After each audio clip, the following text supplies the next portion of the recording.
Today in our bite-sized Bible studies, Philippians, we're looking at chapter 2, verses 19 to 30. So I think the best thing to do right now is to pause the video, read those verses, and then we'll come back. As you read, just note the personal aspect and the two men that Paul mentions, and we'll look at them in detail. This section, like many of the sections of Philippians, is intensely personal and intensely practical. We've already intimated that because that's the nature of the letter, Paul's thank you letter to the church for the gift they've sent him while he's in prison.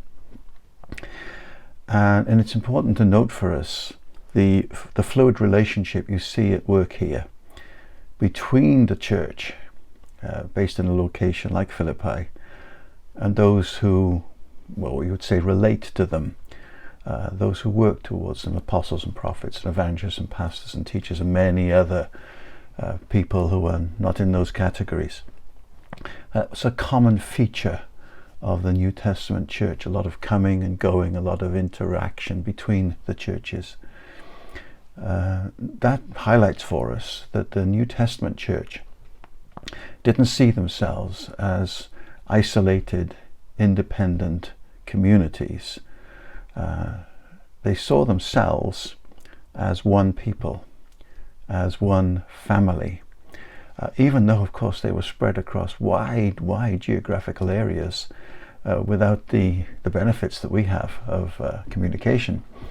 And probably the majority of the people never met each other, and the connection between them was the interplay between apostles and prophets, and as we've already said, and other gifts and other people who went to and fro, or people from the churches who were representatives who were sent to other churches with gifts or messages or whatever.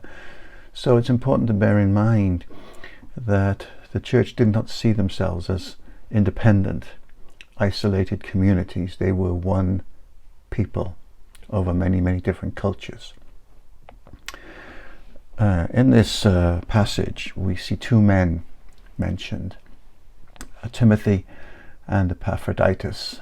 Timothy, first of all, in verse 19, and he's already been mentioned in chapter 1, and we talked about him a little bit in our first episode. Now, in the context, that's what we're filling in today. Timothy was known personally to the church in Philippi. If you read Acts chapter 16, where we first see Philippi come into play, we also see Timothy emerge.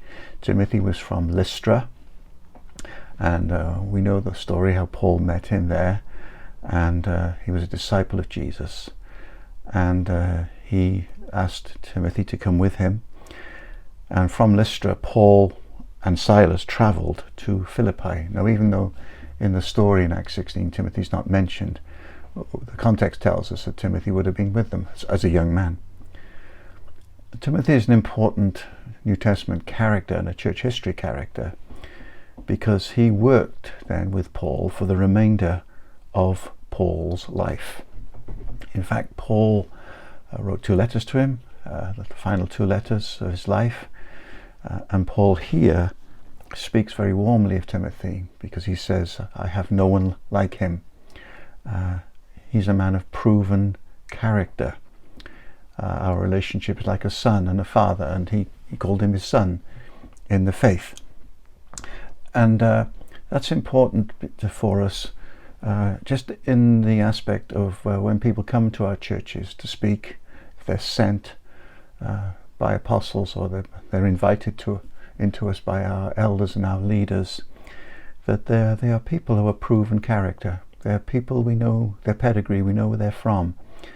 The church in the New Testament suffered terribly in certain times from people who came in who were unauthorized, who were unknown, and they spread all sorts of heresies, all sorts of discord, as we're going to see next time.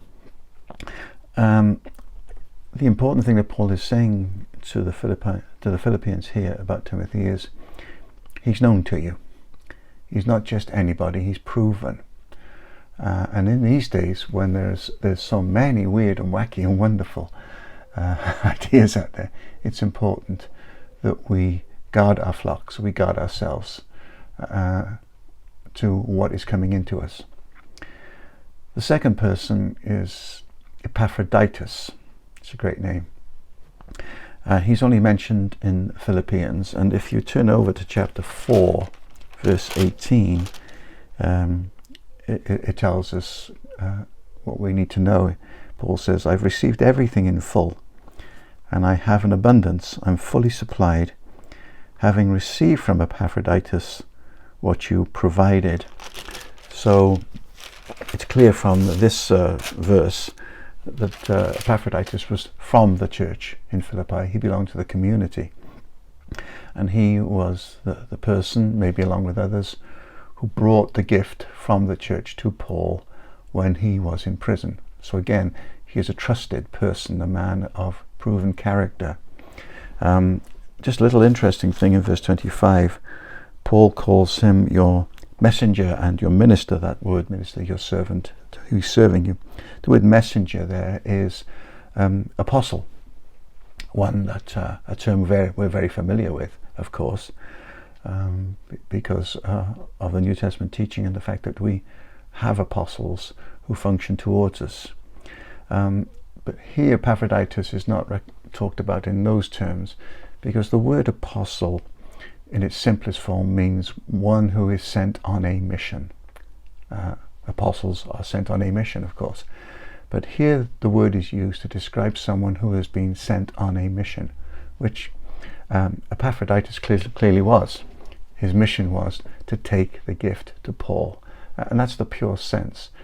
And even in apostles, as we understand them, there's always that sense that they are sent on a mission. They have a mandate from God to do something. Now it's clear from the passage here that Epaphroditus stayed on in Rome after he'd brought the gift, and he helped Paul and Timothy in whatever they were doing there. And poor Epaphroditus, he got sick. In fact, he was very seriously ill. We don't know what was wrong with him. We don't know why or how long he was sick, but we do know that he almost died. And the good news is that Paul tells the Philippians that he is better now, he's recovered, and I'm sending him home to you. What I love about this is that it's just so ordinary, talking about a man who had been sick, who's now well, and I'm sending him home to you. Now let's just know two things that we can take from this very practical, quote, ordinary passage. And the first thing I want to highlight to you is what we see at work in these verses is teamwork. Even though Paul was a major character in church history, Paul was not a loner. He was not a man who worked on his own. He was part of a team of men and women. He was part of a company, a wide-ranging company, a very fluid company of men and women who worked together with him in the gospel. It was a very fluid arrangement. Some are well known to us, people like Timothy or Titus or Priscilla and Aquila. Others, we know nothing more about them than their name, a mention. We'll see a man called Clement next time. It's important for us to understand that no one in the New Testament, no leader, no gift, Ephesians 4 gift, no apostle or prophet or elder, there's nothing at all to justify the independent, unaccountable, isolated leaders and gifts. You don't see that in the New Testament, and this little passage highlights that, of teamwork. The second thing is the reality and the honesty that we find in Paul and in the New Testament. He's not frightened to talk about Epaphroditus almost dying. It's not hidden or brushed under the carpet. Paul is transparent. He's open. He's honest. He's real. Incredibly real, as we'll see next time. And what this passage shows us is we have examples of leaders who do not convey this sense of perfection, that they've got it all together in unreality. We don't find that. We find them talking about overcoming, we're talking about victory, we're talking about defeating our enemies. But they're very, very real. They're very honest. They talk about their struggles. They talk about their faith. They talk about overcoming. And we see this in their lives. And this is a classic example that Paul's got nothing to hide. Here's a man who's been really ill, but now he's well.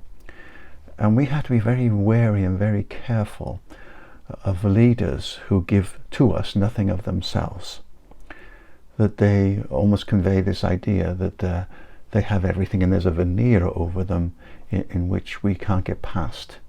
That's not good for us. We need to be able to see leaders who, when they say, imitate me, we can see their life. We can see how they are with their wives or their husbands, how they raise their children, how they relate to people, what their homes are like, because they're examples to us. Their lives are open books. And that's really what these passages show us, this idea of teamwork and the reality and the honesty of leadership and living together in the gospel. So we'll leave it there, and that's chapter 2 finished, and next time we'll see how Paul really opens up about his life. So I'll see you next time. Bye-bye.